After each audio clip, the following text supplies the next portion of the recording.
메이저리그 전경기 리뷰를 한눈에 오늘의 MLB 이제 네이버 프리미엄 콘텐츠에서 만나보세요. 메이저리그 진출을 노리는 키움 히어로즈 출신 내야수 김혜성 선수가 공식적인 포스팅 절차에 접어들었습니다. 김혜성 선수의 최적의 행선지는 어디가 될지 함께 이야기 나눠보도록 하겠습니다. 네, KBO 리그 사무국은 지난 4일 키움 구단의 요청에 따라 김혜성 선수를 메이저리그 30개 구단에 포스팅해줄 것을 메이저리그 사무국에 요청했다라고 밝혔습니다. 이로써 메이저리그 구단들은 우리나라 시간으로 했을 때 다음 달 4일 오전 7시까지 김혜성 선수와 자유롭게 협상을 이어갈 수 있게 됐습니다. 맞습니다. 김혜성 선수 올 시즌을 앞두고 구단의 메이저리그 진출을 선언을 했습니다. 2017년 신인 드래프트 2차 1라운드 7순위로 당시 넥센에 지명됐었던 김혜성 선수인데요. 이듬해 KBO 리그에 바로 데뷔를 했고 풀타임 첫 시즌인 2018년 19살의 나이로 주전 자리를 꿰찼습니다. 네, 이후에도 꾸준히 인상적인 활약을 펼쳤던 김혜성은 2021년 데뷔 첫 유격수로서 골든글러브를 수상을 했고요. 이듬해인 2022년에는 이루수로 포지션 위치를 옮기면서도 이 골든글러브를 수상하면서 리그를 대표하는 내야수 중 한 명으로 성장을 했습니다. 맞습니다. 한국 프로야구에서 유격수와 이루수 두 포지션에서 동시에 골든글러브를 따낸 선수는 김혜성 선수가 최초라고 하는데요. 2022년 항저우 아시안게임 금메달을 통해서 병역 혜택까지 받았었던 김혜성 선수, 작년에도 이루수 골든글러브를 따냈고요. 올해에도 11홈런을 때려내면서 데뷔 첫 두 자릿수 홈런과 함께 유력한 또 이루수 골든글러브 수상 후보라고 합니다. 많은 분들이 아시겠지만 메이저리그 같은 경우에는 골드글러브이고 그렇죠. 이거는 수비만 보고 주는 상이잖아요.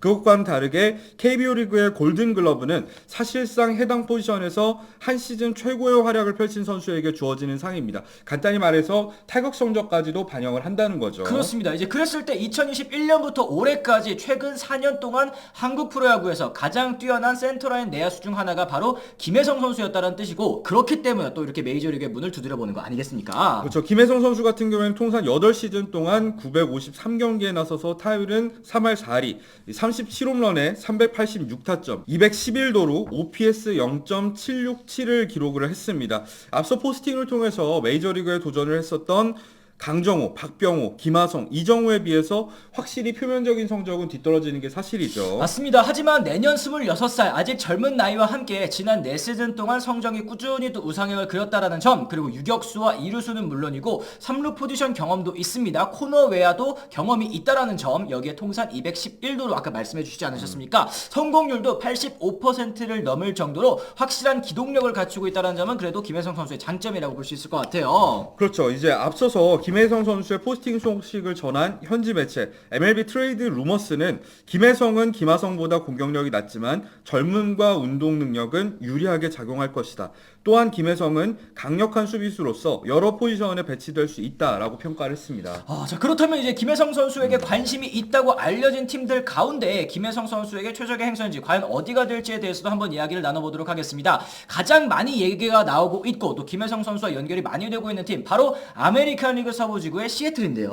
그렇죠. 시애틀 같은 경우에는 올 시즌 고척돔에 가장 많은 스카우트를 보내면서 김혜성 선수를 여러 차례 지켜봤을 정도로 오랫동안 깊은 관심을 보여왔습니다. 실제로 시애틀 같은 경우에는 지난 2017년 로빈슨 카노를 마지막으로 거의 매년 주전 이루수가 바뀌었을 정도로 뚜렷한 이루수 후보를 찾지 못한 상황입니다. 그렇습니다. 올해에도 미네소타에 유망주를 내주고 공격형 이루수 호르헤 폴랑코 선수를 영입을 했습니다만, 폴랑코 선수 적응 실패와 함께 부상까지 입으면서 타율 2할 1푼 3리 16홈런 45타점, OPS도 0.651, 이 처참한 성적을 남기고 FA 시장에 또 나가게 됐습니다. 그렇죠. 지금 당장 다음 시즌에 주전 이루수로 내세울 수 있는 선수가 마땅치 않은 만큼 만약 시애틀이 김혜성을 영입한다면 주전 가능성도 상당히 높을 것으로 예상이 되는 상황입니다. 그렇습니다. 거기에다가 지금 메이저리그에서 손꼽히는 투수구장인 T-모바일 파크를 쓰는 팀이 바로 이제 시애틀 아니겠습니까? 그렇기 때문에 이 타격에 있어서는 김혜성 선수에게 좀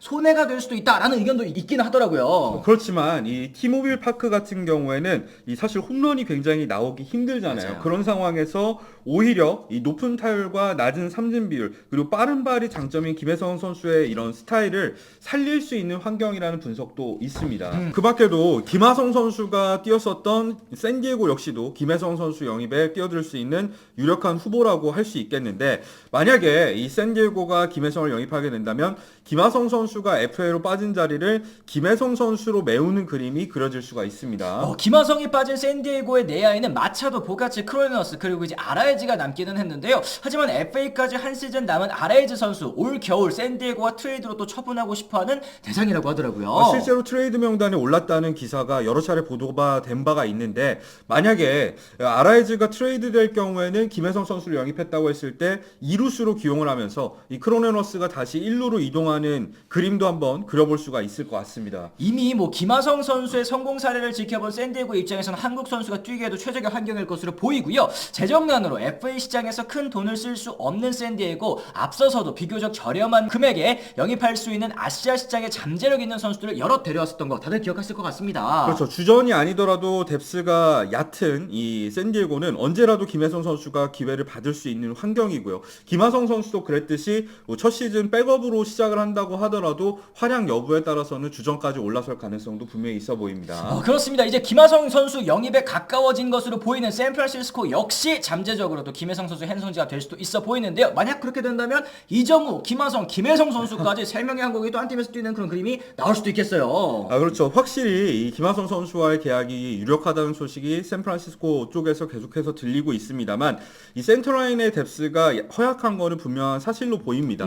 그렇기 때문에 오늘 삼루수인 매치 푸먼도 이런 얘기를 했죠. 김하성 선수를 영입할 경우에는 시즌 초반에 어깨 수술로 출전할 수 없을 경우 자신이 임시로 유격수를 볼 수 있다라고 얘기를 하기도 했었습니다. 만약에 김하성 선수가 단년 계약이라든지 혹은 이제 옵트아웃을 포함한 단기 계약을 체결했을 경우에는 장기적인 대체자로 또 김혜성 선수를 영입하는 가능성도 있을 거라고 생각을 하고요. 여기에 이제 샌프란시스코 지난해 68개의 팀 도루를 기록하면서 메이저리그 전체 30개 구단 중에 29위에 머물렀었거든요. 그렇죠. 그러니까 기동력 보강이 확실히 필요하다는 이 샌프란시스코의 상황을 짚어주신 것 같고요. 김혜성 선수를 영입하게 된다면 이 기동력 강화 측면에서도 분명히 도움이 될 수 있어 보입니다. 그 밖에 에인절스라든지 화이트삭스 이런 팀들도 후보로 언급이 됐었던 팀이기는 하지만 일단 저희가 보기에는 가능성은 좀 높지 않아 보이기는 합니다. 이랬을 때 현우 의원님께서는 가장 좋은 행선지로 어느 팀이 좀 꼽히시는지 한번 의견을 또 들어보고 싶어요. 저 같은 경우에는 역시 시애틀이 가장 많은 얘기가 나왔었고, 실제로 2루 자원도 가장 부족한 팀인 만큼 이 괜찮은 행선지가 될 것으로 보이는데, 이 최근에 이 시애틀이 내부 자원을 통해서 2루수를 해결하겠다는 말이 들리면서 좀 김혜성 선수에게 행선지가 좀 좁혀지는 게 아닌가 하는 아쉬움이 들었습니다. 그렇습니다. 일단은 시장 상황이 나쁘지 않은 것이 또 올 시즌 메이저리그 FA 2루수 시장에서 눈에 띄는 선수가 사실 글레이버 토레스 하나뿐이라는 점이겠습니다. 그렇죠. 올해 메이저리그 FA의 특징이 있다면 외야 자원 그리고 선발 자원은 풍부한 반면에 내야 자원이 굉장히 부족한다는 점을 꼽을 수가 있을 것 같은데요. 김하성 선수 이하의 선수들을 살펴보면은 이 대부분의 선수들이 사실은 내야 백업 내지는 플래툰 자원에 그치고 있는 상황이기 때문에 김혜성 선수의 잠재력을 믿는 구단이 나타난다면 예상보다 큰 금액을 따낼 수도 있다는 생각이 드네요. 맞습니다. 만약에 김혜성 선수가 성공적으로 메이저리그에 진출하게 된다면요, 원 소속 구단인 키움도 또 한 번 포스팅 비용을 챙길 수 있게 됩니다. 강정호 선수가 2014년 피츠버그로 가면서 500만 2015달러를 안겨줬고, 이듬해 박병호 선수가 1285만 달러, 김하성 선수가 552만 5천 달러를 안겨줬고요. 지난해 샌프란시스코와 계약한 이정우 선수의 1882만 5천 달러까지 키움 포스팅 비용으로만 무려 4220만 2015달러를 챙길 수 있게 됐습니다. 정말 메이저리그 포스팅의 명문이라고 말씀드릴 수가 있을 것 같은데요.